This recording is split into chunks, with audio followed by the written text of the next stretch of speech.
Welcome back to the Cossy Arsenal channel. My name is Cossy. Welcome back to a brand new video. Leandro Trossard is on the verge of leaving Arsenal. He has agreed past the terms with Fenerbahce, and Arsenal are now moving towards Rodrygo. The question is, can Arsenal afford Rodrygo after splashing 50 million on Noni Madueke and about 80 million on Victor Gyokerez? Gonna be discussing those stories. The two stories on Eze and Gyokerez are still very positive. Talks ongoing and the deals are progressing. But Arsenal missed out on two big signings ready, and that is Mohamed Kudus for 55 million to Tottenham, and Morgan Gibbs-White is also going to Tottenham. Big targets for Arsenal, and they have gone to our rivals. Have Arsenal made the right decision on Madueke, leaving Kudus and Gibbs-White? I'm gonna be sharing my thoughts on all these ones, but talk to me in the comment box below. If Arsenal fail to get Rodrygo, do you think that losing Trossard and replacing him with Madueke is sufficient enough for Arsenal to go and challenge next season? Obviously, we know what Trossard is to this Arsenal team. A clutch player, experienced, one of the best finishers, if not the best finisher at the club before the arrival of Victor Gyokerez.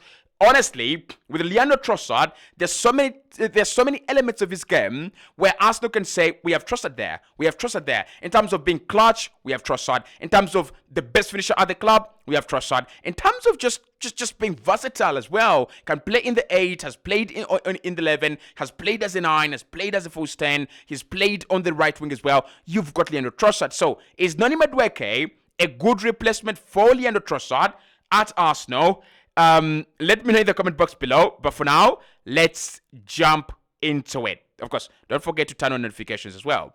So, this is according to Gary Jacobs from the Times, and he has just confirmed that it is true. Arsenal are willing to let go of Leandro Trossard after he agreed personal terms with Fenerbahce. The Turkish club have offered the Belgian a 3-year deal, but not yet agreed a transfer fee with Arsenal. Arsenal are likely to want about 20 million pounds. Now, okay, we knew that Arsenal could sell a left winger this summer. I'm not going to sit here and say this is a surprise. Why is this happening? We knew that one of the two, Martinelli or Trossard, was actually going to leave. And I think the fan base was a little bit split on who should leave. Some of us were saying Martinelli should go because Arsenal can get the maximum amount of money from such a signing, from such a sell, and then you can sign Rodrygo. And it would make a lot of sense because Rodrygo and Martinelli are of the same age. Rodrygo is an upgrade to Gabriel Martinelli, and it's been heavily reported around Arsenal. So I wanted Martinelli out, Rodrygo in, and then Trossard stays as the backup to Rodrygo. You just give him probably more money and a 2-year deal, and he's comfortable. But there was also a faction of the fan base who said Trossard should go. We keep Martinelli because it's got a bigger future. But the problem with keeping Gabriel Martinelli is what David Onstein is saying. It is highly unlikely that Arsenal keep both Martinelli and then they also bring in Rodrygo. It's either Martinelli out, Rodrygo in, or Rodrygo in. Or no Rodrygo, but Martinelli stays. All right. So it's highly likely the Arsenal have accepted their fate on the Leandro Trossard deal, but it is also very possible that Noni Madueke is the player that is going to be replacing Leandro Trossard in the squad. Because think about it. It has been said by David Onstein, The Athletic, and a couple of other outlets that Arsenal look at Noni Madueke as a player that can strengthen on the right wing and on the left wing. Why would Arsenal really need a player to strengthen on the left wing, right? And that player is Noni Madueke if we were going to sign Rodrygo or Anthony Gordon and keep either Trossard or Martinelli. We wouldn't. So the reason as to why they're looking at Madueke as a strength operator, an option for the left-hand side, is because Trossard is leaving and there's a high chance, a high probability that Madueke is replacement. But if that is the case, I think Arsenal are we're now just doing rubbish. Honestly, if Madueke is going to replace Trossard in the squad, I think we're just doing rubbish. This is worse rubbish than Kai Havertz at 75 million. It's rubbish. The only way, and I said this before and I said again, the only way Madueke makes sense is if you bring him solely as an option for Saka, you sign Rodrygo, You sign Eze and you sign Gyokerez. If that is what Arsenal are willing to do, if that's what we are willing to do, I am okay with that. I am absolutely okay with that. I don't have a problem with my team strengthening on the right, strengthening on the left, strengthening on in the middle, and in attack as well. I don't have a problem with that. But if Arsenal saying, we love Madueke, and Madueke is going to be an option for left wing and right wing, that is rubbish. That is garbage. I don't even want to hear it. So that is what's going on. Trossard has agreed personal terms with Fenerbahce. And I don't know what's happened with Trossard, because we were told that Leandro Trossard was signing a new deal and it was advanced.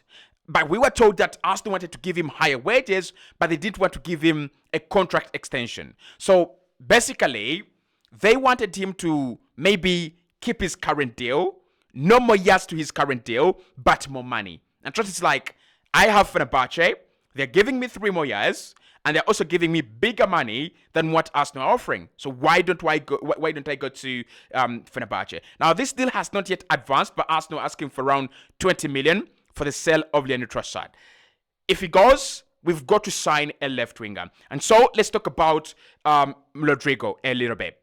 So today in the morning, in fact, Fabrizio has made an update on Rodrygo, and he said that a meeting between Rodrygo and Xabi Alonso and Madrid is now going to happen next week, but everything is in the court of Rodrygo Gosh, right? He is the one that's going to decide whether he goes to the Premier League, goes to Europe, any other European club, or stays at Madrid.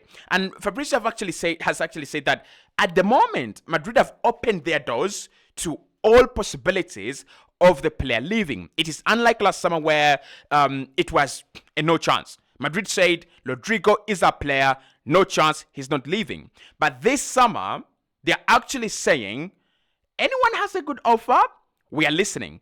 Anyone has a good deal, we are actually listening for offers for Rodrygo, and we shall actually let him go. Arsenal, that is our sign. That is our sign. Now, I know it might be a little bit complicated, because when Fabrizio says, when he reported, he talked about convincing himself and convincing his family. Those two things, for a Brazilian player leaving Madrid, are one of the very difficult nightmares. But for me, I think Ada Goulet has done well right wing. I think he's done very, very well. And Xabi Alonso is very, very pleased. And of course, they're also signing Mastonto on that right wing, right? So I think Rodrygo is becoming surplus requirements. In fact, the marker said, at Real Madrid, you either play or leave, right? And Rodrygo currently has become surplus requirement. He is not playing. Now, this is a guy that could have played 6 games in the Club World Cup for Real Madrid. And he featured in almost 6 of them, but he didn't do any 90 minutes. I think the best he did was like 60 minutes. In some games, he played 5 minutes. In some games, he didn't play at all. In some games, he played 15 minutes. Those are enough signs to tell you that you're leaving. And that is the bold, big, bold sign written in black and white with a red background. Are those visible? Red background, black and white. Yeah, that's visible, right? That's visible. That is the right sign that Arsenal needed to move for Rodrygo. That's the right sign. And I don't know why we have done Madueke before Rodrygo, and I don't know why we have done... Our priority, our order of priority should have been Gyokerez, Rodrygo, Eze, Madueke. That should have been the order, right? But when you first go and sign a guy like Madueke for 50 million, it makes everything difficult. But for me, I now do not care. Arsenal must sign Rodrygo. We must go and do at least Rodrygo, at least Anthony Gordon, or if the worst comes to the worst, you go and do Rafael. Because we're being told that Rafael is apparently available for about 60-65 million pounds. You go and do that deal, and you upgrade the squad.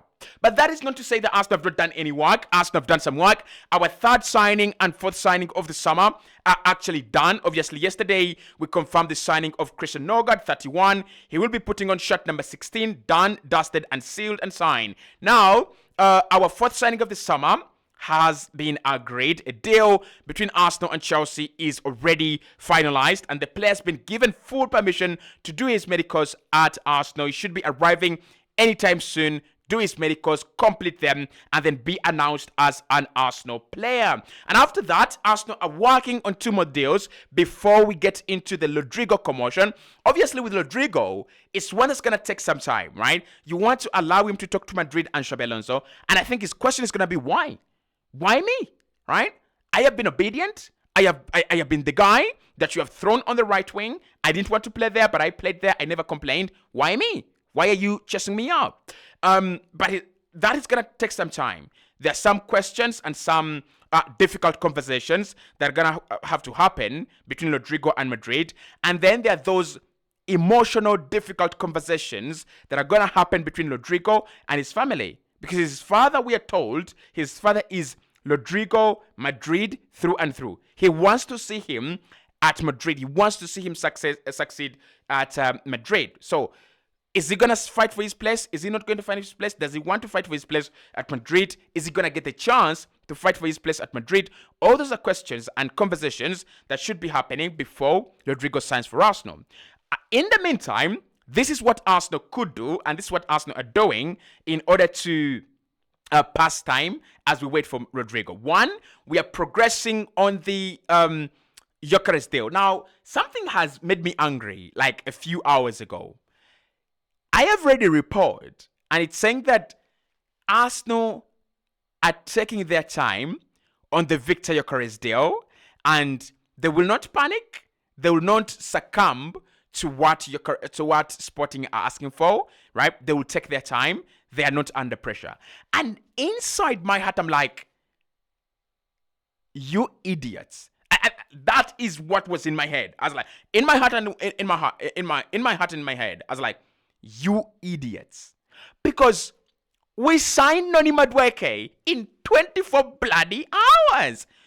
The deal for Noni Madueke was done at 3 a.m. I was asleep.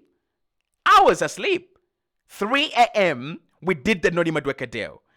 And all of a sudden, someone is telling us, by the way, this Arsenal deal for Gyokerez, they have time. We have time?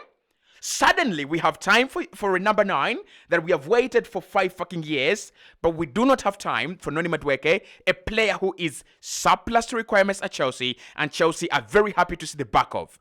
We don't have time. We want to do that one quickly. We have a lot of time when it comes to Eze. We have a lot of time. We did the Zubimendi deal for 365 days. A whole year, Arsenal was signing Eze. When it comes to Madueke, well, Arsenal have time. Sorry, when it comes to Gyokerez, Arsenal have time. When it comes to Madueke, Arsenal don't have time. We want to complete it right now. Ateta wants to do it right now. This team is making me angry, right? The Eze deal is 100% on. Arsenal are working towards that deal. Club-to-club negotiations should be starting very quickly, especially with the chairman of Crystal Palace to see if we can get the deal done. But Arsenal is saying they have other options if they don't get to sign Eberechi Eze. And I've seen an option. I've seen one of the options that Arsenal are considering if they don't get Eberechi Eze.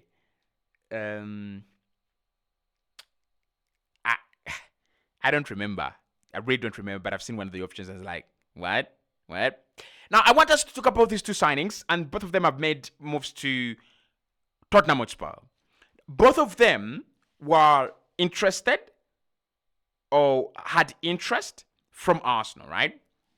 One is Morgan Gibbs-White. Now, Arsenal, I don't know whether we viewed Morgan Gibbs-White as a left winger or we wanted him as the versatile attacker.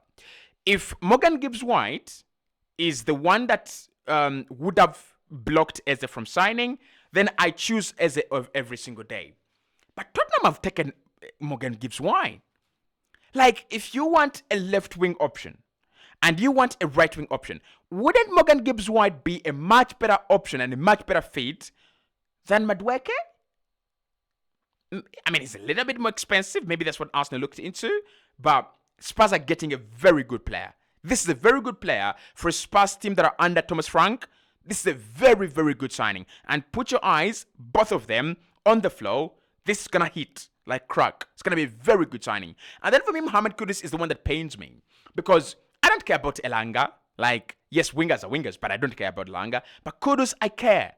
I really cared about Kudus. I thought Arsenal could do something here with Mohamed Kudus. And he's gone to Spurs, 55 million. And it's going to be a good signing as well. And maybe Arsenal are going to be there and they're like, maybe we could have got one of those two, right? If Madueke dares to fail, we are done. Because Madueke is like a delicate option for Saka. And if he can't deliver and Saka, gets burned out or Saka becomes, injured, we are done. So for me, I think Spurs getting that duo for 100 million, Kudus and Morgan Gibbs-White, that is far better than Arsenal going out there and getting Madueke. That is much better. I think Eze for me is a much better player than Morgan Gibbs-White, and I kind of feel like Eze can play at the higher level, at the highest of levels. With Morgan Gibbs-White, I don't know. He's a very, very fantastic player. But I think Arsenal have just missed out on two very good players because Mikel Arteta has his obsession. I don't know whether with Chelsea rejects or he wants to turn people's careers around. I don't know.